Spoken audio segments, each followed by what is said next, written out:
Good morning, class 8.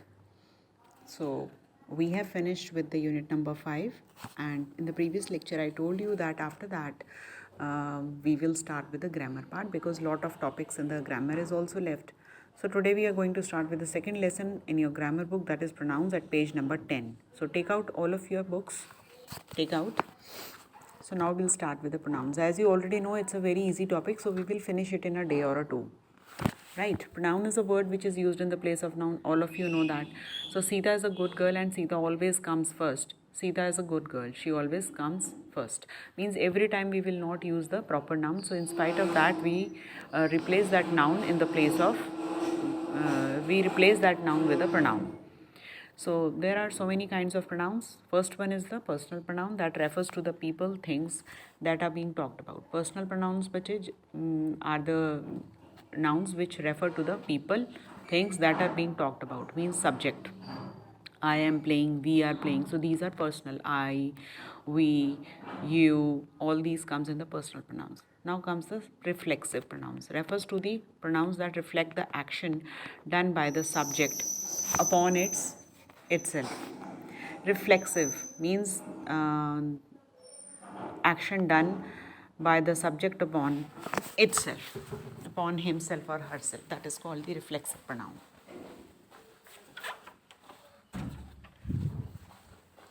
Like, I slapped myself for spoiling my work. I slapped myself means आपने वो action खुद पे किया. He hurt himself due to his carelessness. So he hurt himself. खुद ही चोट लग गई उसको. Emphatic. Emphatic means the pronouns that give the emphasis upon the action done by the subject. Like, I myself cleaned the big house. I myself cleaned the big house means मैंने खुद ही बड़े घर को साफ किया. मैंने खुद ही. तो आपने emphasis किस पे दिया? खुद पे दिया, I पे दिया. So that means emphatic pronoun, the pronoun that gives the emphasis to the doer. Indefinite pronoun refers to the pronouns that talk about the people and things in general way. जब हम किसी के बारे में generally बात करते हैं, so that is indefinite, means there is nothing definite about it. One does not know what to say here, means ये हम journal बात कर रहे हैं. None should ever hit them.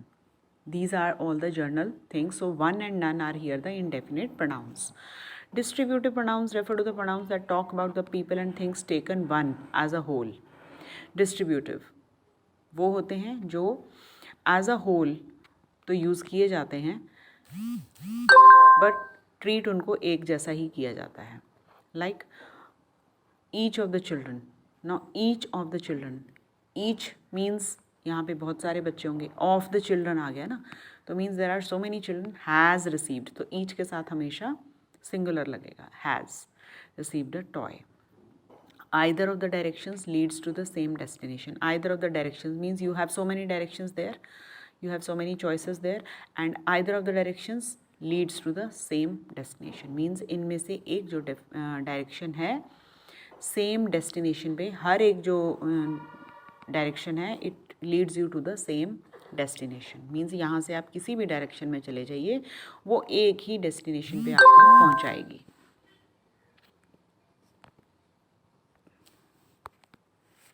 Then reciprocal. Reciprocal pronoun refers to the pronouns that express a reciprocal relationship. Reciprocal क्या होता है बेचे? बिल्कुल उससे जैसा आप कर रहे हैं दूसरा भी वैसे आप रेसिप्रोकेट कर रहा है. So that the girls hug each other. एक ने हक किया तो दूसरे ने भी हक किया, तो रेसिप्रोकेट हो गया ना. आपने प्यार से बात की तो दूसरे ने भी प्यार से बात की. That is reciprocating. The girls hug one another और each other. These are called as the reciprocal pronouns. Relative pronoun refers to the pronoun that join sentences. relate करता है जो, ठीक है. जैसे these are the men who help us. तो यहाँ पे जो who वर्ड है वो रिलेट कर रहे हैं, फर्स्ट सेंटेंस को दूसरे सेंटेंस से ज्वाइन कर रहा है. ये हम दो सेंटेंसेस में भी लिख सकते थे. जैसे these are the men they help us, तो हमने वहाँ से they हटा दिया. these are the men who help us, तो who जो यहाँ पे आ गया वो आ गया relative pronoun. Interrogative pronoun refers to the pronouns that ask the question, who are you, what news do you bring, things like that, questions like that. So I hope it is clear to all of you, because it is a very common topic and you are doing it from the class 2 or 3. So it is quite obvious, very clear to you that Now we move to the exercise. Now in exercise it is fill in the blanks with the most appropriate interrogative pronouns. Like, dash did Riya say was the winner? Who did the Riya say was the winner? Dash shall I give this to? Whom shall I give this to? Means if you have a confusion in who and whom, so there is one thing that you can do is that you can substitute. Like if we take the first example, dash did Riya say the winner? रिया से did रिया से was the winner. तो आप इसको ही और she के साथ substitute करके देखिए पहले.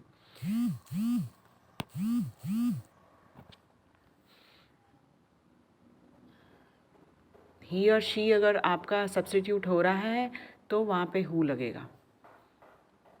ठीक है. And if it is coming him और हर तो वहाँ पे हुम लगेगा. सो यहाँ पे whom shall I give this to means whom shall I give this to? I can give this to him. I shall give this to him. him आ गया ना पीछे तो मीन्स वहाँ पे whom लगेगा. और अगर फर्स्ट वाला हम देखें who did Riya say was the winner? she was the winner या he was the winner. तो ही और शी लग रहा है. हिम अगर बोले him was the winner, no it is not appropriate. So that means he she लग रहा है यहाँ पे सब्सटीट्यूट में, तो यहाँ पे क्वेश्चन फॉर्म में हु आएगा.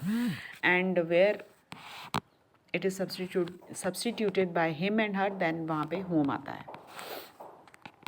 Then the third one is to whom did you pass on the notes? I pass the notes to him.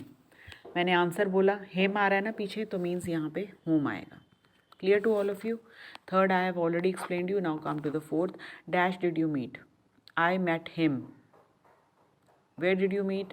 I met him. Yeah, where did you meet? Where did you meet? I meet him at this place. So यहाँ पे तो सीधा question where ही आ जाता है. Where did you meet? There is no problem. Whom did you meet भी आ सकता है. I met him भी आ सकता है. Where did you meet? I met him at this place. ये भी आ सकता है. Whom भी लग सकता है. Whom did you meet? But where did you meet भी ठीक है. Dash do you want to do? What do you want to do? Dash of these books will you take? Which of these books will you take? With dash were you talking? I was talking to him. I was talking to her. तो यहाँ पे आएगा whom. To dash is it addressed? To whom it is addressed? It was addressed to him. अगर him आ रहा है या her आ रहा है तो that means यहाँ पे word whom आएगा. Dash is better, honor or riches? Which is better? Yeah, what is better? Honor or riches? I think which is also appropriate. Which and what? I think which is better. What was it all about? Then we come to this side. Seventh, which of these books will you take? Whom are you speaking to? Then whom are you speaking to? Whom are you speaking to, please? I am speaking to him. Dash of these boys saw him. Which of these boys saw him?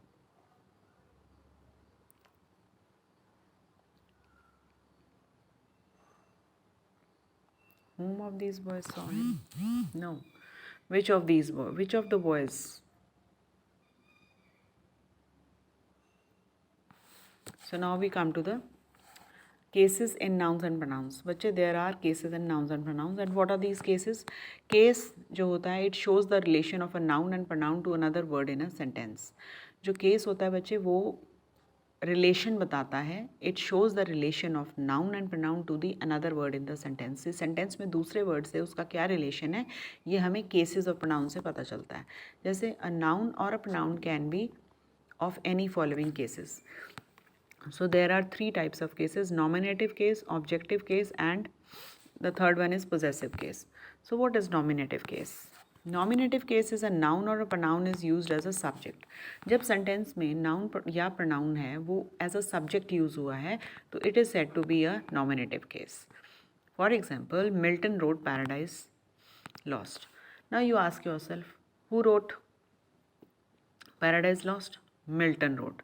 तो means who आपका question form में आ रहा है, तो that means तो जो आपका noun है वो किस केस में है?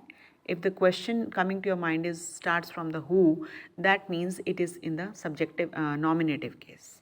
जो आपका सब्जेक्ट है, यहाँ पे सब्जेक्ट ही आपका मिल्टन है ना, Milton is the subject and he, and the second sentence is he red Milton paradise, he red Milton's paradise lost. So now who red, again the question coming is who, so that means जो हमारा यहाँ पे जो subject है वो nominative case में है। ये आपको मैंने एक हिंट दे दिया है। Objective and accusative. When a noun or pronoun is used as an object of the sentence, it is said to be objective or accusative. इसको accusative भी बोलते हैं। कैसे? Have you read Paradise Lost? Now it is in the question form. Have you read Paradise Lost? अगर मैं इसका बोलूँ answer yes I, तो उसने लिखा है आगे, यहाँ पे उसने लिखा yes I have read it. Now if the question arises with the have you read Paradise Lost, so here the Paradise Lost is the object noun. यहाँ पे जो Paradise Lost है वो ना ऑब्जेक्ट ही बन रहा है, क्योंकि हम उसके बारे में बात कर रहे हैं, ठीक है ना। सब्जेक्ट है, डूअर नहीं है वो, यू है यहाँ पे सब्जेक्ट, बट वो पूछ रहा है कि क्या आपने पैराडाइज लॉस्ट पढ़ा है, ये हमारा ऑब्जेक्ट हुआ।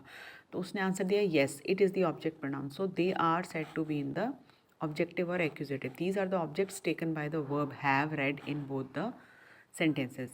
तो यहाँ पे जो verb है ना read, यहाँ पे भी verb है read, ये उसका object है।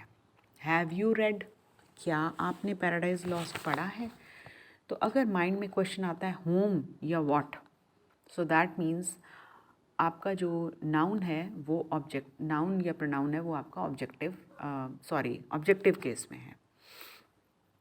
If the question starts with the whom or what, have you read, what have you read, what have you read means, तो यहाँ पे हमारा जो नाउन या प्रोनाउन हुआ वो हमारा ऑब्जेक्टिव केस में हुआ। नाउ कम्स द इसके अंडर ही बच्चे एक डायरेक्ट ऑब्जेक्ट्स आते हैं और इनडायरेक्ट आते हैं ऑब्जेक्टिव के अंदर। Now what is it? Now just compare the first and second sentence. My father gifted a Barbie doll, my father gifted me a Barbie doll.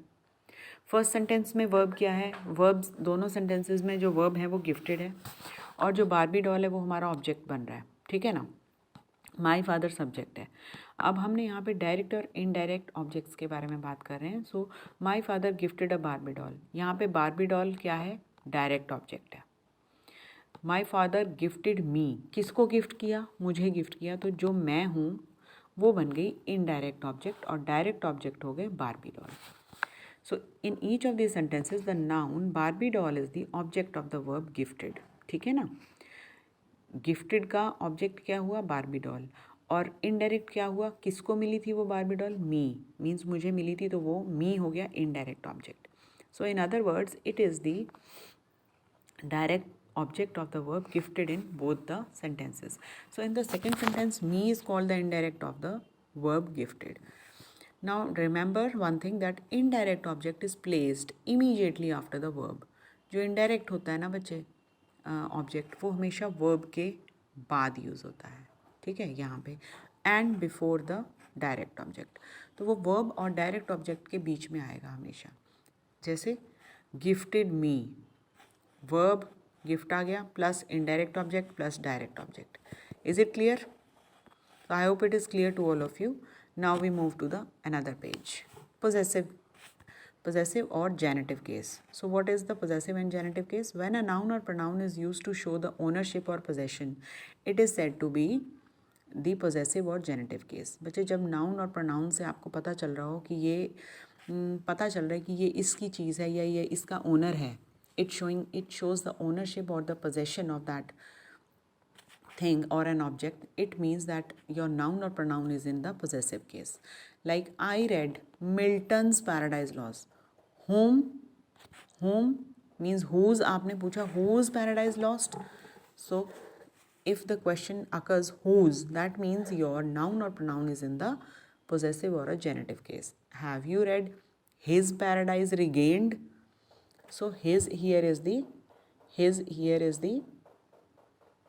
possessive pronoun. Here Milton is the noun showing ownership. Here it means written by, ठीक है ना, written by. And his is the pronoun showing the authorship. So they are said to be the possessive or the genitive case. Now remember one thing, to find the nominative, put who or what before the verb. अगर आपको nominative use करना है, पता करना है, अगर आपको find out करना है कि आपका जो नाउन और प्रोनाउन है कौन से केस में आ रहा है, नॉमिनेटिव है, ऑब्जेक्टिव है या पोजेसिव है, तो what you have to do is आपने वर्ब ढूंढना है सेंटेंस में, wrote. Now if I take the sentence Milton wrote Paradise Lost, आपने वर्ब से पहले लगाना है हु या व्हाट. हु रोट और व्हाट, हु और व्हाट लगेगा बच्चे उसके साथ. हु रोट पैराडाइज लॉस्ट या व्हाट. अगर आप ये दोनों क्वेश्चंस अपने वर्ब के आगे लगाते हैं, so you will find out that it is a nominative case. Now in the second sentence, have you read Paradise Lost? और अब मैं पूछूं अगर अपने आप से, आपने verb के आगे have you read, हमारा verb क्या हुआ, read. What have you read या whom have you read? तो what have you read, I will get the answer Paradise Lost. So यहाँ पे मुझे पता चल गया कि ये मेरा ऑब्जेक्टिव केस में है. To find the possessive case, put whose before the noun. और अगर आपने ढूंढना है तो हमारा नाउन क्या है, पैराडाइज लॉस्ट है. यहाँ पे हमारा नाउन क्या है, पैराडाइज लॉस्ट. उसके आगे हमने वो लगा देना है हुज पैराडाइज लॉस्ट. तो here we have told you that how to find out that which case it is. So nouns in English have the same form for nominative and accusative. Daffodils is written by Wordsworth. Yes. Subject coming before the verbs is written by. Subject coming before the verb. Yes. Wordsworth wrote daffodils. Object coming after verb wrote. So nominative generally comes before the verbs and accusative or the objective comes after the verb. So we have completed up till this remember part, page number 12. So tomorrow we will start from here again. So for today it is over.